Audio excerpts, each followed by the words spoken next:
Hi friends, అందరికీ నమస్తే. ఈ ఫ్లవర్ మీరు ఎక్కడైనా చూసారండి? నేనైతే ఫస్ట్ టైం చూసా.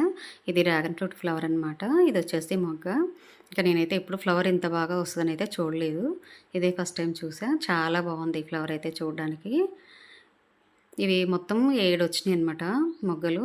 ఇంకా మొత్తం రాలిపోయిన తర్వాత ఇది ఒక్కటైతే ఉంది చెట్టుకి. ఇది ఇప్పుడు ఫ్రూట్ అయితే రెడీ అయిపోయిందనమాట. ఇది పింకు పల్ప్ అయితే ఉంటుంది లోపల. ఇది తొందరగా పండిపోతుంది. మరి ఎక్కువ టైం అయితే తీసుకోవట్లేదనమాట, ఎక్కువ రోజులు. సో ఇప్పుడు పండింది కదా, ఇంకా మా పాప అయితే కోస్తుందనమాట. లోపల పింక్ అయితే బాగుంటుంది స్వీట్ అని చెప్తే నేను నర్సరీ నుంచి అడిగి తీసుకొచ్చా. పింక్ పలుపు ఉన్నదే కావాలని. చూడండి, సైజ్ అయితే పెద్దగా అవ్వలేదు, చిన్నగానే ఉంది. ఎంత పింకుగా ఉందో చూడండి. ఇంకా టేస్ట్ అయితే చాలా స్వీట్గా ఉందంట, బాగుందంట. మా పాప అయితే తిన్నది, చిన్న పాప. ఇంకా ఈ ఫ్లవర్ అయితే చూడడానికి చాలా బాగుందనమాట. ఈ ఫ్లవర్ మీరు ఎక్కడైనా చూస్తే కామెంట్ సెక్షన్లో కామెంట్ చేయండి. బాయ్.